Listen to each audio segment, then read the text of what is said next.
সমকালীন শিক্ষা চ্যানেলে সকল ছাত্রছাত্রীদের স্বাগত। কলকাতা বিশ্ববিদ্যালয়ে বিভিন্ন সেমিস্টারে ইতিহাস ও রাষ্ট্রবিজ্ঞান অনার্স এবং এমডিসি কোর্সের নোটস, সাজেশন ও কোয়েশ্চেন পেপার পেতে যারা চ্যানেলটিতে নতুন এবং এখনও চ্যানেলটি সাবস্ক্রাইব করোনি তারা অবশ্যই চ্যানেলটি সাবস্ক্রাইব করে দিও। আজকে কলকাতা বিশ্ববিদ্যালয়ে first semester history honours, MDC এবং হিস্ট্রি মাইনরের ডিএসসিসি 1 বা সিসি 1 পেপারে সিলেবাস, প্রশ্নের ধরন এবং প্রয়োজনীয় পাঠ্য বই নিয়ে আলোচনা করব। এবার প্রশ্নের ধরন বা কোশ্চেন প্যাটার্ন নিয়ে আলোচনা করব। প্রথমে অনার্সের দেখে নেব। হিস্ট্রি অনার্সের ডিএসসিসি 1 পেপারটির ফুল মার্কস হচ্ছে 100। এর মধ্যে 75 নম্বর লেখা পরীক্ষা হবে এবং 25 নম্বর টিউটোরিয়াল থাকবে। 75 নম্বরের মধ্যে 3টি 20 নম্বরে বড় প্রশ্ন লিখতে হবে এবং 3টি 5 নম্বরে টিকা লিখতে হবে। বড় প্রশ্ন মোট 6টি আসবে, লিখতে হবে যে কোনো 3টি। একইভাবে টিকা 6টি থাকবে, যে কোনো 3টে লিখতে হবে। হিস্ট্রি অনার্স, এমডিসি ও মাইনর পেপারের প্রশ্ন তোমরা যদি দেখতে চাও 2023 সালে কি এসেছিল, লিঙ্ক ডেসক্রিপশন বক্সে দেওয়া আছে, তোমরা দেখে নিতে পারো। এবার এমডিসি ও মাইনর পেপারে কোয়েশ্চেন প্যাটার্ন দেখে নেব। যারা এমডিসি নিয়ে ভর্তি হয়েছে এবং সিসি 1 বা সিসি 2 হিসাবে হিস্ট্রি আছে, এবং যারা অনার্স নিয়ে ভর্তি হয়েছে এবং ফার্স্ট সেমিস্টারে মাইনর পেপার হিসাবে হিস্ট্রি আছে, তাদের প্রশ্নের ধরন একটু আলাদা। তোমাদেরও এই পেপারটির ফুল মার্কস 100, এর মধ্যে 75 নম্বর লেখা পরীক্ষা হবে এবং 25 নম্বর টিউটোরিয়াল থাকবে।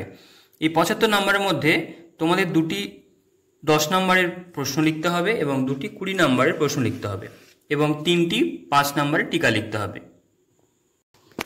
এবার সিলেবাস নিয়ে কথা বলবো। হিস্ট্রি অনার্স, এমডিসি ও মাইনর পেপার ডিএসসিসি 1 বা সিসি 1 এর সিলেবাস সবারই এক, তবে প্রশ্নের ধরন আলাদা, যা আগেই আলোচনা করেছি। তোমাদের ফার্স্ট সেমিস্টারে হিস্ট্রি ডিএসসিসি 1 পেপারটির নাম হলো history of India from the earliest times to 300 BCE, অর্থাৎ প্রাচীন ভারতের ইতিহাসের 300 খ্রিস্টপূর্বাব্দ পর্যন্ত, মানে মৌর্য সাম্রাজ্যের উত্থানের আগে পর্যন্ত।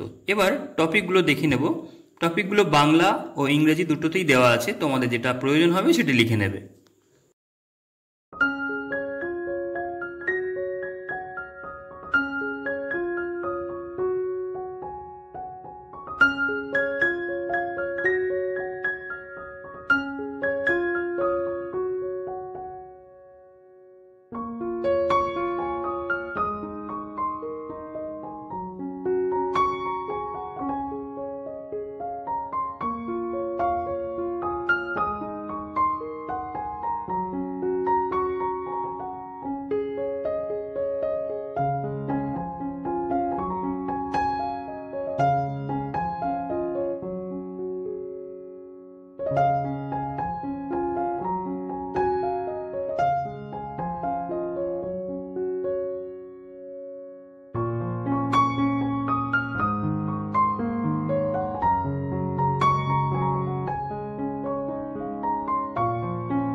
এবার দেখে নেব প্রয়োজনীয় পাঠ্য বই সম্পর্কে। তোমরা প্রথমে যে বইটি দেখতে পাচ্ছ, প্রাচীন ভারতের ইতিহাস, সুনীল চট্টোপাধ্যায়। এই বইটির 2টি খণ্ড আছে। এটি একটি এবং দ্বিতীয় খণ্ড এটি। প্রথম খণ্ডটিতে মূলত রাজনৈতিক ইতিহাস আলোচিত হয়েছে এবং দ্বিতীয় খণ্ডটিতে মূলত প্রাচীন ভারতের সমাজ, অর্থনীতি, ধর্ম, সাহিত্য সম্পর্কে আলোচনা করা হয়েছে। প্রাচীন ভারতের ইতিহাসের উপর আরেকটি গুরুত্বপূর্ণ বই এটি। বইটির লেখক হচ্ছেন গোপালচন্দ্র সিনহা।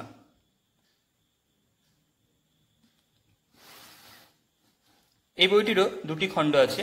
প্রথমটি মূলত প্রাচীন ভারতের ইতিহাসের উপর এবং দ্বিতীয় খণ্ডটি আদি মধ্যযুগের ওপর। এটি হলো দ্বিতীয় খণ্ড।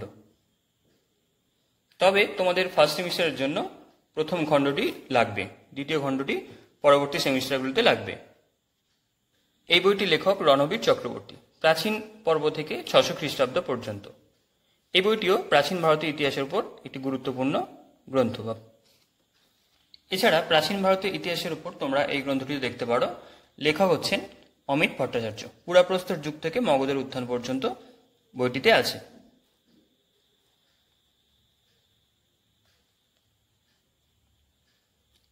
এই বইটিও গুরুত্বপূর্ণ।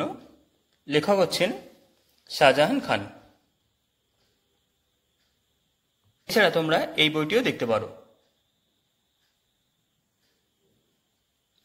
প্রাচীন ভারতের ইতিহাস, পুরাপ্রস্তর যুগ থেকে মগধের উত্থান, এই বইটি এবং আদি পর্বের ভারত ইতিহাস, প্রাক ইতিহাস কালপর্ব থেকে 300 খ্রিস্টপূর্বাব্দ, এবং এই বইটি তোমাদের মূলত ফার্স্ট সেমিস্টারের সিলেবাসের উপর ভিত্তি করে লেখা।